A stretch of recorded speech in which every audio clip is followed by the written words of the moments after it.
बिस्मिल्लाहिर्रहमानिर्रहीम। अस्सलाम वालेकुम नाज़रीन, आप यूट्यूब चैनल देख रहे हैं। मैं इमरान ख़ान हूँ। ये कुछ इंपॉर्टेंट ख़बरें हैं, मैं आपके साथ शेयर कर देता हूँ। और मैं अभी अपने कैंप में मौजूद हूँ और मैं चाहता हूँ ज़्यादा वक्त यहाँ पे गुज़रे। जितना वक्त मैं यहाँ पे मौजूद रहता हूँ लोगों की तादाद आती रहती है और लोग यहाँ पे सामान देते रहते हैं। ये हमने कल यहाँ से लगभग कोई 8-10 ट्रक यहाँ से रवाना किए हैं। मैं अभी एग्जैक्ट वो पता कर लूँगा। और सारा सामान खाली किया था, रात गए हमने सुबह फजर से पहले। और आज उससे ज़्यादा सामान जितना हमने रवाना किया है उससे ज़्यादा सामान अभी दोबारा यहाँ पे मौजूद है। जो सामान चाहिए था लोग लेकर यहाँ पे आ गए हैं।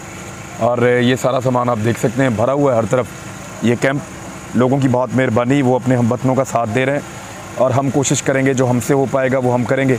इस सामान को भी अभी फ़ौरी तौर पे यहाँ पे पैक करेंगे और जिन इलाकों में ज़रूरत है उन इलाकों में भेजेंगे। यहाँ पे इस वीलॉग के बाद मैं निकलूँगा, जनूबी पंजाब जाऊँगा, सैलाबज़दा इलाकों का दौरा करूँगा। कल का हो सकता है वीलॉग मैं वहाँ से आपको करके दिखाऊँ और उसके बाद फिर मैं वापस यहाँ पे आ जाऊँगा। हम कुछ और शहरों में भी प्लान कर रहे हैं कि हम इसी तरह के कैंप्स लगा दें ताकि वहाँ पे लोग सामान को इकट्ठा करें, वहाँ के नौजवान हमारे साथ मिलकर वॉलंटियरली, और वो सामान फिर हम भिजवा सकें सैलाबज़दा इलाकों में। जितनी मदद हमसे हो पाएगी हम ऐसे करेंगे। अब आ जाएँ ख़बरों की जानिब जो आपके साथ शेयर करनी है। एक तो इमरान खान साहब का आज का दिन, जब आप ये वीलॉग देख रहे होंगे तो ये बहुत इम्पॉर्टेंट है। वो इसलिए कि तौहीन अदालत का जो एक मामला उनके ऊपर चला है, 5 रुकनी बेंच इस्लामाबाद हाई कोर्ट का इस केस को सुन रहा है। शोकाज उनको हो चुका है, वज़ीर-ए-आज़म पाकिस्तान साबिक़ इमरान खान साहब को, और जस्टिस अतर मिनुल्लाह साहब chief justice of Islamabad high court मुअज़्ज़ज़ जज हैं जिनकी सरबराही में ये बेंच इमरान खान साहब के मामले को सुनेगा आज दोपहर 2:30 बजे। इस हवाले से जो जवाब जमा करवाया वो हामिद खान साहब इमरान खान साहब के वकील हैं, पाकिस्तान के एक बड़े मायनाज और बड़े पाए के वकील हैं। उन्होंने जवाब जमा करवाया और इमरान खान साहब की जानिब से उसमें माफ़ी नहीं मांगी इमरान खान साहब ने, मगर उन्होंने अपने अल्फाज वापस लेने पर आमादगी का इजहार किया है अपने जवाब में। और ये शोकाज का जवाब है जो जमा करवाया गया है। जवाब में कुछ इंपॉर्टेंट चीज़ें हैं, लोग गुमराह करने की कोशिश कर रहे हैं, लेकिन वो फैक्ट्स मैं आपके सामने रख देता हूँ। एक तो ये है कि इसमें एक आ गया कि रजिस्ट्रार मातहत अदलिया के जज के रेफरेंस के बगैर तौहीन अदालत की कार्रवाई का इख्तियार नहीं रखता। यानी रजिस्ट्रार ने ये अपने तौर पे तौहीन अदालत की कार्रवाई इनिशिएट की है। ये तब तक इनिशिएट नहीं हो सकती, शुरू नहीं हो सकती जब तक कि मातहत अदलिया का जज रेफरेंस बनाकर ना दे। तो वो मातहत अदलिया के जज ने रेफरेंस नहीं भेजा, लिहाजा रजिस्ट्रार कार्रवाई का हक़ नहीं रखता। एक तो ये नुक्ता इसमें उठाया गया है। दूसरा, आप सब शर्म करें, इस जुमले को जवाब बनाया गया कि आप सब शर्म करें। उसमें उन्होंने कहा कि ये अल्फाज किसी और अंदाज़ में इस्तेमाल किए थे और किसी और अंदाज़ में इन अल्फाज को लिया गया है, और रैली में इस्तेमाल किए गए अल्फाज जो अदालत को नागवार गुज़रे वापस लेने के लिए तैयार हूँ, और तौहीन अदालत की नीयत मेरी नहीं थी, इसलिए शोकाज नोटिस वापस लिया जाए। ये गलतफहमी हुई है। इमरान खान साहब को उन्होंने कहा कि एक बात समझने में इमरान खान साहब को गलतफहमी हुई थी। वो ये समझ रहे थे कि ज़ैबा चौधरी जुडिशल ऑफिसर नहीं है बल्कि एग्जीक्यूटिव मजिस्ट्रेट हैं। ये बड़ा नॉर्मली लोगों को नहीं पता होता और इमरान खान साहब को भी शायद इसके बारे में ना पता हो। उन्होंने ये पुली ली है और अदालत के सामने ये बात रखी है कि उनको नहीं पता था कि ये जुडिशल ऑफिसर नहीं, वो ये समझ रहे थे जुडिशल ऑफिसर नहीं है बल्कि ये एग्जीक्यूटिव मजिस्ट्रेट हैं जो वफाकी हुकूमत की हदायत पर काम कर रही हैं। तो इसलिए तनकीद इस लेवल की हुई है। लेकिन वो इमरान खान साहब कहते हैं कि मुझे नहीं पता था कि ये जुडिशल ऑफिसर हैं, और ऐसे रिपोर्ट किया गया जैसे मैं कानून को हाथ में लेने की बात कर रहा हूँ या इरादा कर रहा हूँ। वाकई ये ऐसे ही लग रहा था जैसे मीडिया रिपोर्ट कर रहा था कि धमकी लगा दी। इमरान खान साहब ने कानूनी कार्रवाई की धमकी दी थी और केस बनाने की धमकी दी थी। तो इमरान खान साहब ने कहा कि ऐसा रिपोर्ट किया गया जैसे मैं कानून हाथ में लेने का इरादा रखता हूँ, हालांकि उम्र भर कानून की पासदारी की है। आज दोपहर 2:30 बजे 5 रुकनी बेंच अब ये केस को सुनेगा। देखते हैं इसके अंदर क्या होता है। बिलावल भुट्टो जरदारी साहब ने एक स्टेटमेंट दिया। उन्होंने कहा कि डूबे हुए जो इलाके हैं वहाँ से पानी निकालना मुमकिन नहीं है और चंद महीनों तक सिंध के जो डूबे हुए इलाके हैं वहाँ से पानी नहीं निकल पाएगा। यानी जो रिहेबिलिटेशन का काम है वो बहुत लेट शुरू होगा, फसलें लगाने का या बाकी काम भी देर से होगा। फिर मिफ्ता इस्माइल साहब ने एक ख़बर दी है, गो के वो इस मौके से फ़ायदा उठाने की कोशिश करेंगे और कोशिश करेंगे कि इसी बहाने सैलाब आया हुआ पाकिस्तान में भारत के साथ तजारत खोल दी जाए। जो तजारत पाकिस्तान ने बंद की थी जब 5 अगस्त 2019 को भारत ने कश्मीरियों के ऊपर एक हौलनाक हमला किया था और उनके हुकूक छीन लिए थे, वहाँ पे कवानीन को बदल दिया था, तो उसके बाद पाकिस्तान भारत के साथ तिजारत नहीं कर रहा था। लेकिन अब मिफ्ता इस्माइल ये कह रहे हैं, और मेरे ख्याल में इस मौके को ये हुकूमत इस्तेमाल करेगी भारत के साथ ताल्लुकात को नॉर्मलाइज़ करने के लिए, क्योंकि इमरान खान साहब नॉर्मलाइजेशन के हक़ में बिल्कुल नहीं थे। जब तक के कश्मीरियों को उनका पुराना स्टेटस वापस नहीं मिल जाता, तब तक इमरान खान साहब कह रहे थे मैं बिल्कुल इसके हक़ में नहीं हूँ कि मैं वापस भारत के साथ ताल्लुकात नॉर्मल कर लूँ।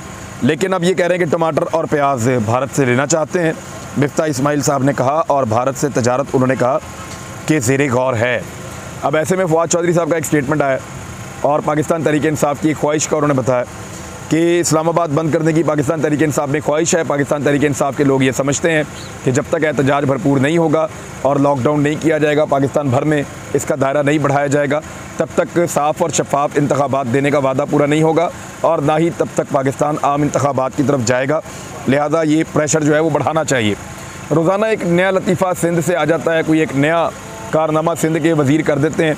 अब सिंध के ही बिलावल भुट्टो ज़रदारी के बहुत करीबी, ज़रदारी साहब के बड़े करीबी वज़ीर हैं मंजूर वसान, वो जी एक कश्ती के अंदर बैठ के सैलाबज़दा इलाकों का एक खूबसूरत दौरा कर रहे थे और लोगों को डूबे हुए देख के वो कह रहे थे कि मुझे यहाँ देखकर वेनिस की याद आती है, यानी वेनिस की तरह लगता है।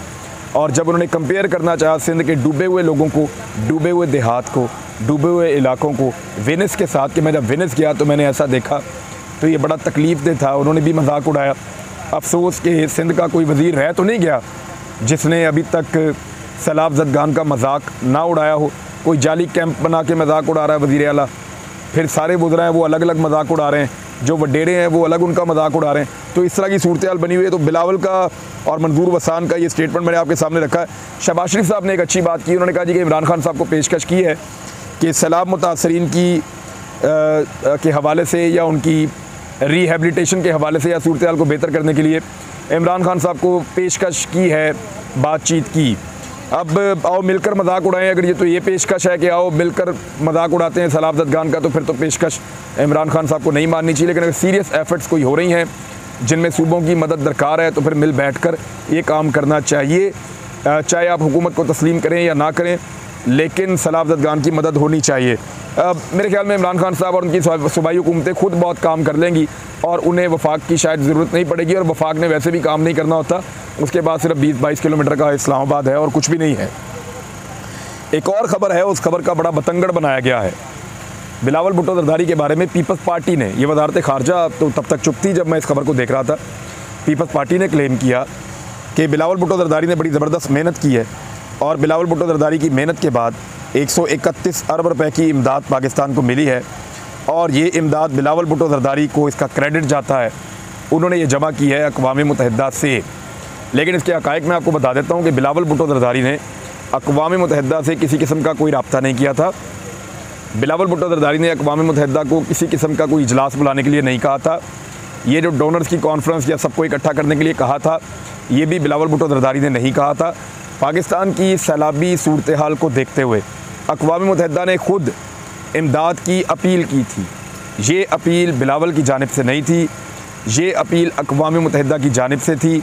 ये इनिशिएटिव बिलावल का नहीं था, ये इनिशिएटिव अक़वाम मुत्तहिदा का था। पाकिस्तान का वज़ीर ख़ारजा ना भी होता तो ये पैसे इकट्ठे हो जाते, पाकिस्तान का वज़ीर ख़ारजा कोई भी होता तो ये पैसे इकट्ठे हो जाते। मैं यहाँ तक आपको कह देता हूँ, अगर वज़ीर ख़ारजा अगर मरियम औरंगज़ेब भी होती ना, फिर भी ये पैसे इकट्ठे हो जाते। और कोई आप कहें कि मैक्सिमम कौन सा सियासतदान हो सकता है जिसको काम जो ना कर रहा हो, कोई भी सियासतदान होता, कोई गूंगा बहरा आदमी भी होता, तो फिर भी इतने पैसे इकट्ठे हो जाते। क्योंकि ये जो पैसे इकट्ठे हुए हैं ये अक़वाम मुत्तहिदा की अपील पे हुए हैं। ये इसमें पाकिस्तान के वज़ीर ख़ारजा का सिर्फ इतना किरदार था कि उनको बताया और वज़ीर ख़ारजा वहाँ बिठाया गया और उन्होंने वहाँ पे पाकिस्तान की तरफ से जो अपील है उसको दोहराया। अब ये जो पैसे इकट्ठे हुए ये मुख्तलिफ मुल्कों ने दिए हैं, किसी ने थोड़े दिए, किसी ने ज़्यादा दिए, तो वो सारे पैसे मिलाकर 131 अरब रुपये हुए हैं। अब वो बिलावल भुट्टो की कामयाबी बता रहे हैं, तो फिर शहबाज शरीफ की कामयाबी क्या है, मिफ्ता इस्माइल की कामयाबी क्या है, PMLN क्या बेचेगी अगर ये सारा कुछ बिलावल बेच देंगे? तो इसमें पैसे दिए हैं जापान ने, अमेरिका ने, तुर्की ने, यूरोपीय ममालिक ने दिए हैं, कनाडा ने पैसे दिए हैं, चाइना ने पैसे दिए हैं, अरब ममालिक ने पैसे दिए हैं। तो ये सारे पैसे जो इकट्ठे हुए हैं, ये अपील अक़वाम मुत्तहिदा ने की थी और उनके अक़वाम मुत्तहिदा को पता चल गया, क्योंकि यहाँ पे सैलाब एक बहुत बड़ा आया है, कुदरती आफत है, सैटेलाइट से इसकी कन्फर्मेशन हो रही है। पाकिस्तान अपने जो नुकसानात हो रहे हैं उनको शेयर कर रहा है दुनिया के साथ, तो फिर अक़वाम मुत्तहिदा ने फ़ौरी तौर पर रिलीफ़ के लिए फ़ंडिंग मांगी थी, जो फ़ंडिंग अब जमा की गई है। 131 अरब रुपए पाकिस्तान की हुकूमत को मिलेंगे। बिलावल इसका क्रेडिट लेना चाहते हैं तो ले लें भाई क्रेडिट, लेकिन असल क्रेडिट वो है जिस पे पाकिस्तानी एतमाद करें। अगर बिलावल को लगता है पूरी दुनिया उन पर एतमाद कर रही है तो जाके अमेरिका से इलेक्शन लड़के दिखा दें, जाके उन मुल्कों से इलेक्शन लड़के दिखा दें। ऐसे नहीं होता, आप पाकिस्तान में पैसे इकट्ठे करके दिखाएं, देखते हैं लोग आपको पैसे कैसे देते हैं। और इस तरह की टेलीथॉन एक करें ना, जैसे इमरान खान ने की थी। मियाँ नवाज शरीफ से कहें वो भी करें, जरदारी साहब से कहें और साथ फजलुर रहमान साहब को बिठाएं, ताकि मौलाना फजलुर रहमान साहब दुआ करवाएंगे मौलाना तारिक जमील साहब की तरह, और नवाज शरीफ साहब और जरदारी साहब पैसे मांगेंगे, तो देखते हैं पाकिस्तानी कितना पैसा देते हैं। अब आ जाए एक और बात की तरफ कि पाकिस्तान डूबा क्यों। पाकिस्तान डूबा क्यों, ये एक बड़ा सवाल है। उसका सबसे बड़ा जवाब ये है कि हमने अपना पानी कभी नहीं बचाया। अल्लाह ताला हमें हर साल बहुत सारा पानी देते हैं, हम उस पानी को बजाय इसके कि स्टोर करें और इस्तेमाल करें और अपनी आने वाली नस्लों के लिए भी महफूज करें और यहाँ पे फसलें लगाएं, सैराब करें, दुनिया को हम गंदम बेचें, दुनिया को हम अजनास बेचें, अपने पानी को महफूज करके सस्ती बिजली पैदा करें, ये सारा कुछ करने की बजाय हम अपने पानी को हर साल ज़ाया कर देते हैं। एक डाटा मैं आपके सामने रखता हूँ, फैक्ट्स एंड फिगर्स हैं, ये आप देख लीजिए, आपको आइडिया हो जाएगा कि पाकिस्तान ने कितना बड़ा गुनाह किया है। और इस गुनाह के हिस्सेदार पाकिस्तान की एस्टेब्लिशमेंट, पाकिस्तान की सारी पॉलिटिकल पार्टीज़, पाकिस्तान की रूलिंग एलीट, पाकिस्तान के फ़ैसले करने वाले और पाकिस्तान के जितने हुक्मरान रहे हैं वो सारे के सारे इसके लिए ज़िम्मेदार हैं। Number 1, China. चाइना ने अपने आप को सैलाबों से बचाने के लिए और अपने लोगों को सैराब करने के लिए 23,800 डैम्स बनाए हैं। लगभग 24,000 के करीब डैम्स हैं चाइना में, दुनिया में सबसे ज़्यादा। अमेरिका 9,000 डैम्स हैं उनके पास, इससे ज़्यादा हैं। भारत 5,000 से ज़्यादा डैम्स हैं उनके पास, और ये मैं मेजर बड़े डैम्स की बात कर रहा हूँ। छोटे डैम्स आप मिलाएं तो ये तो लाख लाख डैम बनता है इनका, तो ये छोटे डैम्स की बात नहीं कर रहा जो नॉर्मली बने होते हैं, बड़े डैम्स की बात कर रहा हूँ।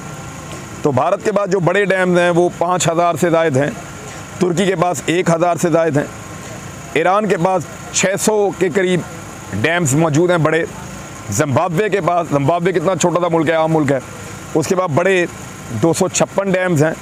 जापान के पास 3,000 से ज़्यादा डैम्स हैं, बड़े वाले बता रहा हूँ। ऑस्ट्रेलिया के पास 500 से ज़्यादा बड़े डैम्स हैं। बांग्लादेश के पास 800 से ज़्यादा, बांग्लादेश का याद रखिएगा, दोबारा बताऊँगा। रूस 2700 डैम्स हैं रूस के पास भी।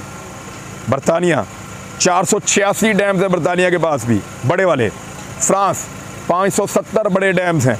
जर्मनी 400 से ज़्यादा बड़े डैम्स हैं। अब आ जाए बांग्लादेश वापस। बांग्लादेश मशरकी पाकिस्तान अलग हुआ था तो वहाँ उन्होंने बड़ी मेहनत की और 800 से ज़्यादा बड़े डैम्स बनाए हैं। पाकिस्तान दुनिया की छठी बड़ी आर्मी है हमारे पास।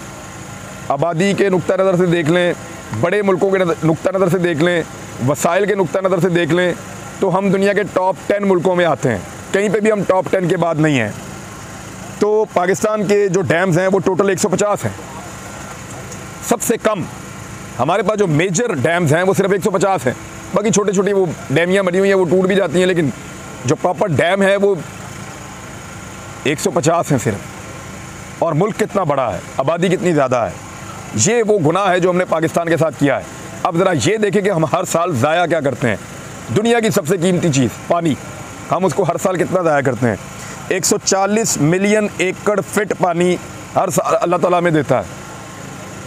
अल्लाह रब्बुल इज़्ज़त पाकिस्तान को हर साल जो पानी देते हैं, ग्लेशियर से, बर्फ़ पिघलने से, बारिशों से, जो दरियाओं में फ़्लो आता है, अल्लाह रब्बुल इज़्ज़त हर साल हमें जो पानी तोहफ़े के तौर पे देते हैं वो 140 मिलियन एकड़ फुट पानी होता है। और हम उसमें से कितना पानी स्टोर कर पाते हैं, कितना पानी बचा पाते हैं अपनी फसलों के लिए, अपने लोगों के लिए? सिर्फ 13.5 मिलियन एकड़ फिट पानी हम स्टोर कर पाते हैं, यानी 10% पानी भी हम नहीं बचा पा रहे। हमारा 90% से ज़्यादा पानी समंदर की नज़र हो जाता है, हम हर साल ज़ाया कर देते हैं। ये वो जुर्म है जो हमने किया है पाकिस्तान के साथ। जब तक हम यहाँ पे अपने आप को ठीक नहीं करेंगे, हम बार बार ऐसे ही डूबते रहेंगे। इस पे और बात करेंगे बाद में। अपना ख्याल रखिएगा, अपने इस चैनल का भी। अल्लाह हाफ़िज़।